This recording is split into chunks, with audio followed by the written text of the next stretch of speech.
গাজা পরিস্থিতি গত জুলাই থেকেই নতুন দিকে মোড় নেয়। বিশেষত তেহরানে হামাস নেতা ইসমাইল হানিয়া ও বৈরুতে হিজবুল্লাহর জ্যেষ্ঠ কমান্ডার ফুয়াদ শুকর হত্যার পর আক্ষরিক অর্থেই পরিস্থিতি অনেকটা জটিল হয়ে ওঠে।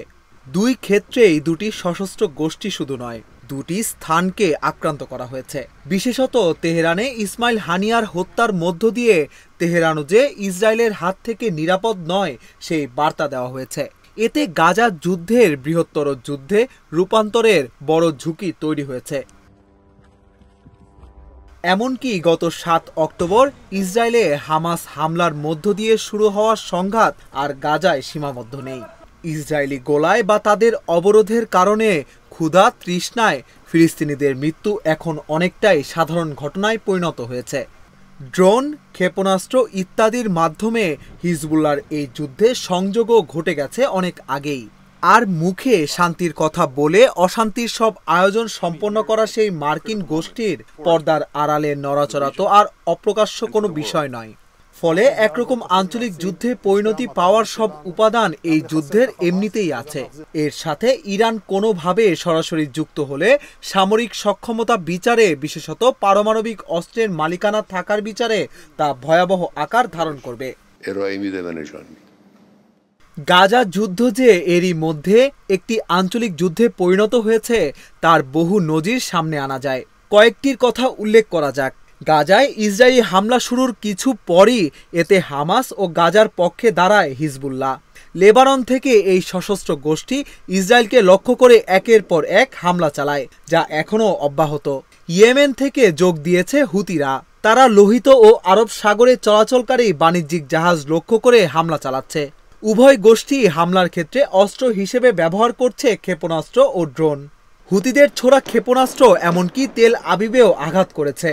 এর সাথে যুক্ত হয়েছে ইরাক ও সিরিয়ার সশস্ত্র গোষ্ঠী। ফরেন অ্যাফেয়ার্স ম্যাগাজিনে প্রকাশিত প্রতিবেদনে বলা হয়, মধ্য এপ্রিলে দামেস্কে ইরানের দূতাবাসের কাছে বিমান হামলা চালায় ইসরায়েল। প্রত্যুত্তরে ইরান ইসরায়েলে ৩৫০'র বেশি ক্ষেপণাস্ত্র ও ড্রোন হামলা চালায়। এতে এই দুই দেশের মধ্যে সরাসরি যুদ্ধ বাধার শঙ্কা তীব্র হয়। একই সময়ে ইরান পশ্চিম তীরে অর্থ ও অস্ত্র সহায়তা বাড়ায়। পাশাপাশি ইসরায়েলের অভ্যন্তরেও নিরাপত্তা বিঘ্নিত করতে তেহরান চেষ্টা চালাচ্ছে বলে অভিযোগ রয়েছে। এখন পর্যন্ত আঞ্চলিক এই যুদ্ধ তেমন তীব্র না হলেও তীব্র হয়ে ওঠার সব উপাদানই এর মধ্যে রয়েছে। ১৯৭৩ সালে আরব ইসরায়েল যুদ্ধের পর ইসরায়েল বিভিন্ন সশস্ত্র গোষ্ঠীর হামলা ও চ্যালেঞ্জের মুখে পড়লেও কোনো রাষ্ট্রের বিরুদ্ধে যুদ্ধে জড়াতে হয়নি। ফলে ছোট ছোট যুদ্ধ ও সংঘাতের মধ্য দিয়ে ইসরায়েল যে নিরাপত্তা কৌশল গড়ে তুলেছিল তা সেভাবে প্রশ্নের মুখে পড়েনি। কিন্তু এবার পরিস্থিতি কিছুটা ভিন্ন। ইসরায়েল সব সময়ই পূর্ণাঙ্গ যুদ্ধে জড়ানোর বদলে প্রভাব বিস্তারের লক্ষ্যে ছোট ছোট সংঘাত, দমন বা যুদ্ধে জড়িয়েছে। কারণ ভৌগোলিক আয়তন ও জনসংখ্যা কোনো বিচারেই পূর্ণাঙ্গ যুদ্ধে জড়ানোর কৌশল তার পক্ষে নেওয়া ঠিক বুদ্ধিমানের কাজ নয়। কিন্তু এবার প্রায় ১ বছর ধরে হামাসের সাথে গাজায় এবং উত্তর সীমান্তে লেবাননে হিজবুল্লাহ গোষ্ঠীর সাথে যুদ্ধ এই কৌশলকে প্রায় কবর দিয়ে ফেলেছে বলা যায়।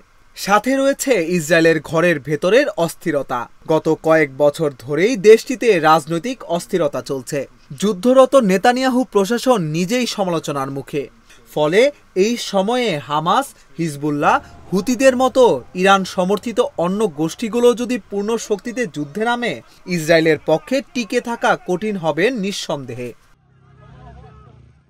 তেমনটি ইসরায়েল কি করবে? এই প্রশ্নের উত্তরে ফরেন অ্যাফেয়ার্স বলছে, নিশ্চিতভাবেই ইসরায়েল তার সামরিক শুধু নয়, অর্থনৈতিক, প্রযুক্তিক, কূটনৈতিক, রাজনৈতিক সব সক্ষমতা নিয়েই মাঠে নামবে।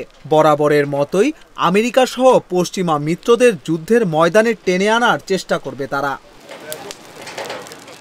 গত বছরের অক্টোবরে যুদ্ধ শুরুর পর থেকেই বোঝা যাচ্ছিল যে এটি গত কয়েক দশকে হওয়া আর 10টা ইসরায়েলি হামলার মতো নয়।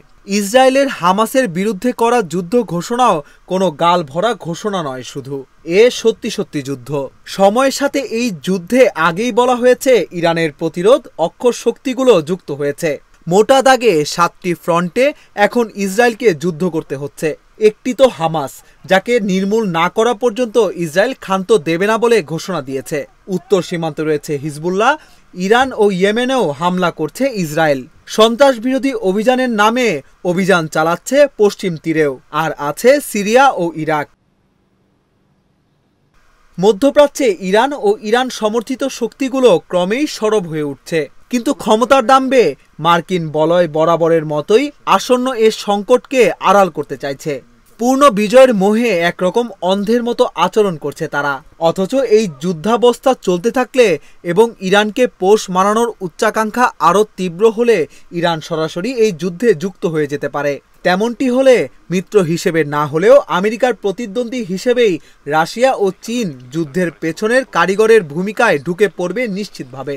এতে যুদ্ধের ময়দান মধ্যপ্রাচ্য থেকে ইউরোপ বা অন্য কোথাও স্থানান্তরিত না হলেও ওই অঞ্চল ও মিনা অঞ্চলে যে বিস্তৃতি ঘটবে সন্দেহ নেই। আর যুদ্ধ তো শুধু ময়দানে আবদ্ধ থাকে না। পণ্যের দাম, নৈতিক অবক্ষয়, অর্থনৈতিক বহু বিচিত্র সংকটের পথ ধরে যুদ্ধ তো ময়দান থেকে অতি দূর ঘরেও প্রবেশ করে। তার ধক নেওয়ার জন্য বিশ্ব ও এর মানুষ প্রস্তুত কি?